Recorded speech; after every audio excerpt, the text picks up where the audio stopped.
Hello, everybody, welcome. Rosa Sanke Vasquera, hello, everybody, welcome. Rosa Sanke Vasquera. So, guys, I said I don't have the time to do another video, but I'm gonna try. This is not just my, summer talk. Okay, because it's late here. They have already turned off the air conditioner, so I'm looking at. So I think I figured out what happens. God willing, there will be uh looking at the little microphone is picking up the sound. I have this wind machine next to me so that other people can't pick up what I'm saying, but I think you know what it was. Let me show you. I have this. This is the I've had pulled down a little. I think it may have been muted, honestly, without me knowing. So anyway, so I'm going to try to do a summary of the things I looked at. Um, okay, so let me just start. Okay.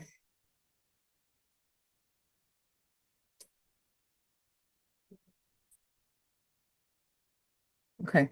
So I wanted to say that I am sharing here the screen. Okay, so this is, I'm basically going over the video that I recorded without sound so that I have kind of like a guideline.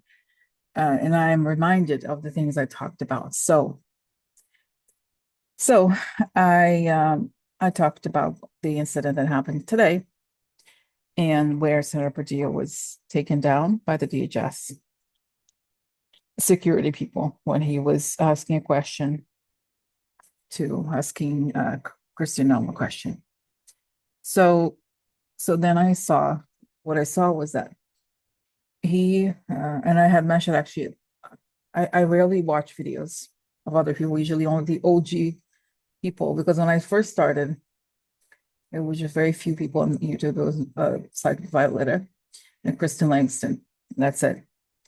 And I was one of them. I'm not bragging, but a lot of people came after, and then I ended up barely ever posting here. So I only watched when the G came around that time.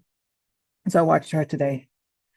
She, of course, she has had a history, of course, but I'm just saying on YouTube, right? So she's like old school, right? So I watched her today, and she said, and I agree with her, the part that she saw him suing, and I see him suing her for the rest of her life. It's going to be an Alex Jones situation where he's going to get her money. So it's now personal for him in a good way. I saw that she may actually lose her job.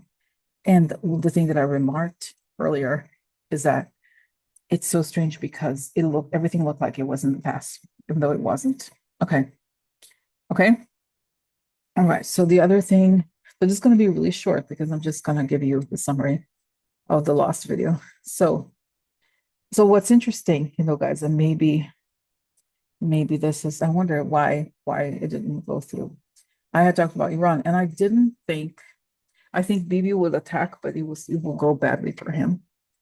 I feel like the US may not be involved actually, because we know that Trump works for Putin and Putin very close to Iran. I don't see Putin wanting something bad to happen to Iran like that. Also, Tulsi is very pro Iran, and I just don't see it happening.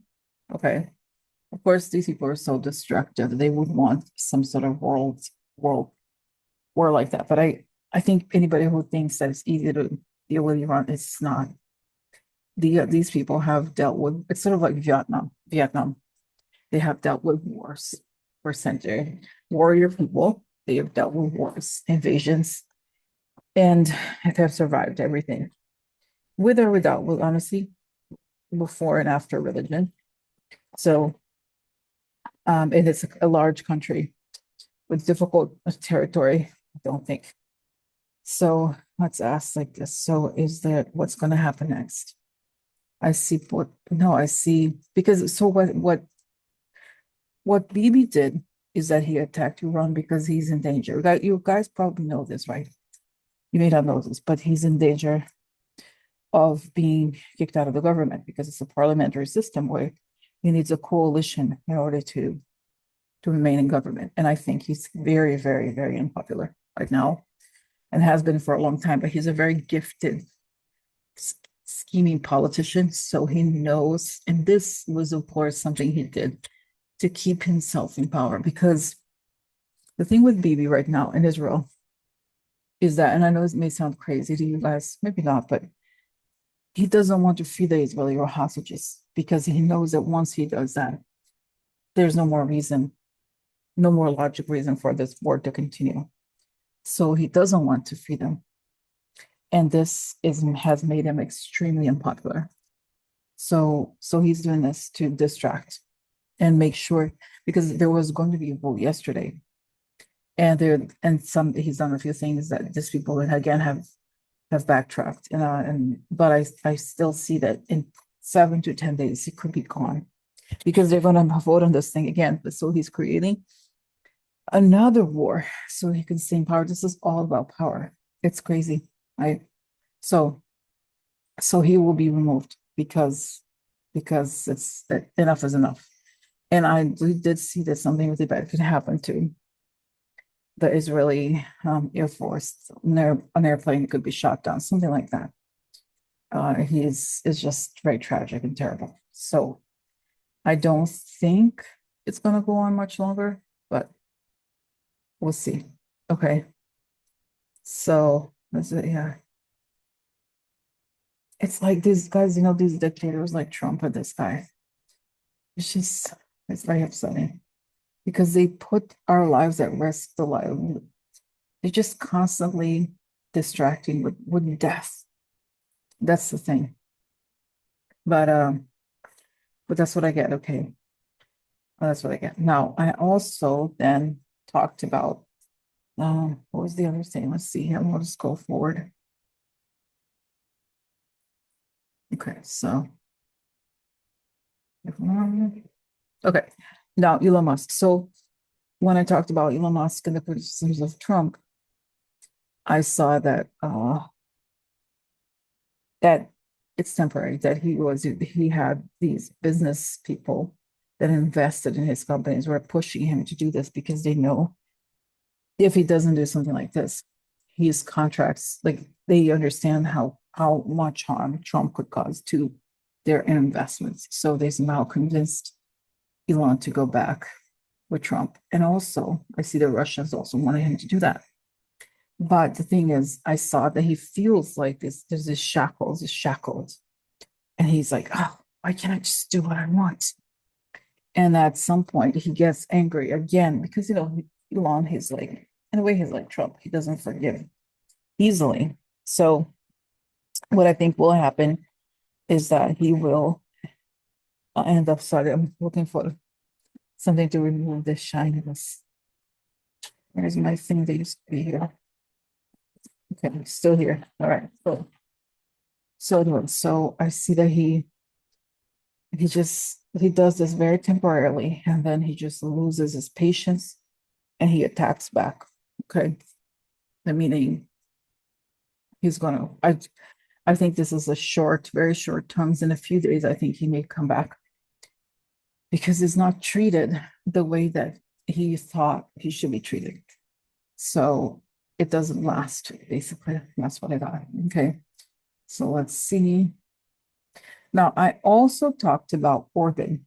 People ask me, what about Viktor Orban in Hungary? Why did he change his position? He's now saying bad things about Russia. So I saw several things. I saw that he's in a very difficult position in Hungary. He is very unpopular. And I saw Ursula von der Leyen, I think that's the head of the EU, saying that she's going to cut all this funding to Hungary. Because Hungary, not only do they get all this funding from the EU, they want to block Ukraine, right? But also they have the gall to then stand against it. Because Putin is the guy who helped, he kind of helped him, he helped this guy stay in power by using all these like anti-democratic tactics. Okay. And why he's just so ungrateful. And I see that he I also saw the image of Zelensky showing him an envelope of compromise. So that all of that is used to exert pressure on him, and he sees the writing on the wall and does this. However, I saw that Putin obviously does not let it, like he does not let the guy get away with it. I saw, as I had seen several times before, that he ends up dead. I'm serious. Again, I saw the image of him dying pretty soon, actually. Or he had a heart attack or something, you know what I mean? Something like that. And it's a reminder, right?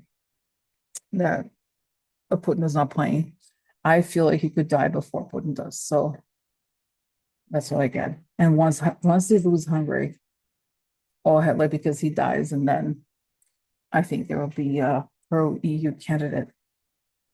Okay, because I see there's a lot, he crushed a lot of opposition, but he's not popular. And I don't think, guys, nobody wants, if you have a choice, you're a young person, would you rather be in a country that is under the thumb of Russia, or would you rather be part of the European Union where you have much better economic opportunities, right? It's a no-brainer, really. So that's what I saw. And then I did this amazing vision. I spoke to someone on the other side. So this is the only one that I'm going to kind of redo.